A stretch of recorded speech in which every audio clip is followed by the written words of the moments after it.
बात बेबाक में आपका स्वागत है। मैं हूं डॉक्टर देवेंद्र राय। आज मैं आपसे एक और महत्वाकांक्षी राजनेता के पॉलिटिकल डेथ के बारे में बात करूंगा। आप समझ ही गए होंगे, मैं अरविंद केजरीवाल की बात कर रहा हूं। अरविंद केजरीवाल को देखिए, 2011 में अन्ना आंदोलन शुरू हुआ जो भ्रष्टाचार के खिलाफ था। कांग्रेस की सरकार थी और उसमें 2G स्पेक्ट्रम कौन घोटाले से देश के लोग उबे हुए थे। उस परिस्थिति में अन्ना आंदोलन ने करप्शन के अगेंस्ट में आंदोलन किया और करप्शन को रोकने के लिए जन लोकपाल का प्रावधान के लिए संघर्ष किया। उसमें जो अगुआ लोग थे, जो मुखर लोग थे, उसमें अरविंद केजरीवाल, किरण बेदी, प्रशांत किशोर, जोगेंद्र यादव, ये डॉक्टर आनंद कुमार, एडमिरल रामदास, ये सब आगे थे। अन्ना आंदोलन खत्म हुआ। अन्ना आंदोलन की कुछ विरासत थी। अन्ना एक गांधीवादी नेता थे, वो बहुत सादा जीवन जीते थे। अंत में इन लोगों ने, अरविंद केजरीवाल ने विचारा कि अब पॉलिटिकल सिस्टम में घुस के हम करप्शन को खत्म करेंगे और इसलिए उस आंदोलन से उपजे हुए जो लोग थे उनको लेकर एक पॉलिटिकल पार्टी बनाई जिसका नाम रखा आम आदमी पार्टी। आइए, अन्ना आंदोलन खत्म हुआ। आम आदमी पार्टी को गठित करने के लिए, बनाने के लिए प्रशांत किशोर ने 1 करोड़ रुपया दिया, जो आप एक पॉलिटिकल पार्टी बनाइए। ये तो रुपया तो दे दिया, पार्टी भी बन गई। जब उसकी सरकार बनी तो अब भूत सवार हुआ इन पर, इनको कीड़ा काटने लगा कि अब तो हम प्रधानमंत्री के उम्मीदवार हो गए। और जिस तरह से एक डिक्टेटोरियल पार्टी का जो चाल ढाल होता है उसमें अपने को ढालने लगे। सबसे पहले तो सवाल उठा कि 1 मैन 1 पोस्ट, यानी या तो आप आम आदमी पार्टी के कन्वेनर रहिए या मुख्यमंत्री रहिए। इस सवाल पर झंझट हुआ और उसमें जो प्रशांत किशोर उनको अपना पैसा देके पार्टी को खड़ा किया था, उनको, जोगेंद्र यादव को, आनंद कुमार को, एडमिरल रामदास को पार्टी से निकाल बाहर किया। यानी उनका बेजा इस्तेमाल कर लिए।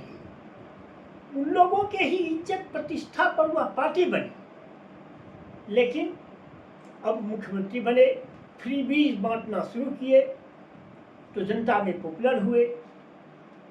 भारत की जनता को क्या चाहिए? जो फ्रीबीज चाहिए वो दिया। लेकिन जो वादा किया था कि हम मेट्रो से चलेंगे, हम सिक्योरिटी नहीं लेंगे, हम इसी ब्लू जो उनका कार था वैगोनार, हम इसी से चलेंगे, इत्यादि इत्यादि, बहुत जो सार्वजनिक जीवन में जो महानता होती है उसकी प्रतिज्ञा किए। लेकिन चाल ढाल बदलने लगा। जब इन लोगों को बाहर किए तब उनका जवाब देने वाला और सिद्धांत पर बात करने वाला कोई व्यक्ति नहीं बचा। धीरे धीरे जो भी उनके विरोधी थे उनको निकालना शुरू किया। कुमार विश्वास को निकाला, कपिल मिश्रा को निकाला। इस तरह से वह एक अपना जो डिक्टेटर की जो पार्टी होती है वह बना लिया। और जो कहा था कि हम 3 कमरे के मकान में रहेंगे और हम कभी इसी ब्लू वैगन आर पर चढ़ेंगे, हम मेट्रो से जाएंगे, सिक्योरिटी नहीं लेंगे, वह 45 करोड़ का शीश महल खड़ा कर दिया। अब जनता का जो लोग जो उनसे जुड़े थे, लाखों लोग जो अपने एक वैकल्पिक राजनीति का सपना देखा था, उन लोगों के सपना टूटने लगे। जब सपना टूटने लगे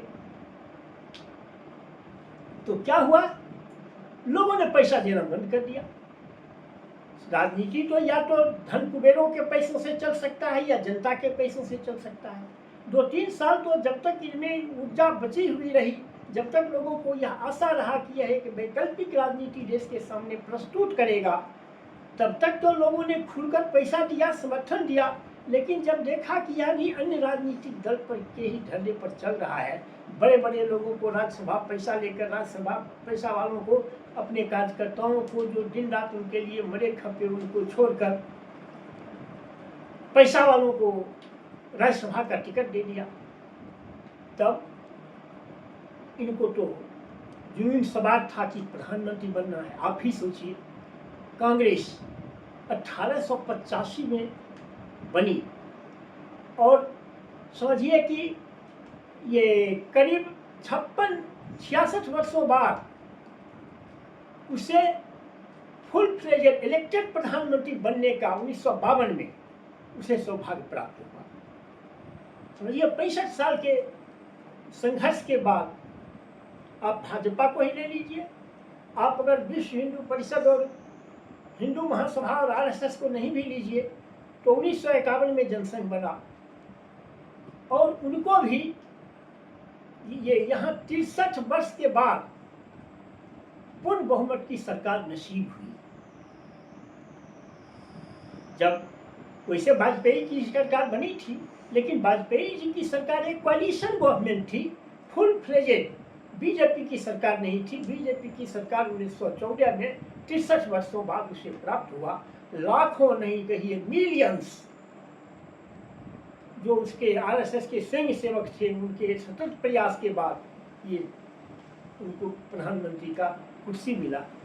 वह यह जुम्मा 8 रोज नहीं हुआ, 5-10 सालों से में ही यह चाहे प्रधानमंत्री बन जाएंगे। हल हुआ अनाप शराब, शराब घोटाला, कौन घोटाला। तो प्रधानमंत्री बनने के लिए जनता पैसा तो दे नहीं रही है, तो पैसा चाहिए। पैसा तो भ्रष्टाचार से ही आएगा। भ्रष्टाचार करने लगे, जेल में भी रहे और अब आप लोग जान रहे हैं, दिल्ली में तो हार ही गए। अब पंजाब सरकार बची है, वह भी अंतिम सांस गिन रहा है, वह भी 27 में रहेगा या नहीं। अगर 27 में रह गया तब तो कुछ बचा भी, और अगर 27 में उसकी सरकार चली गई तो अरविंद केजरीवाल भी इतिहास के पूरे दान में चले जाएंगे। इनका भी कोई नाम लेवा नहीं रहेगा। बस आज के वीडियो में इतना ही। अगर आपको मेरी बात पसंद आए तो लाइक और सब्सक्राइब करें। Thank you very much.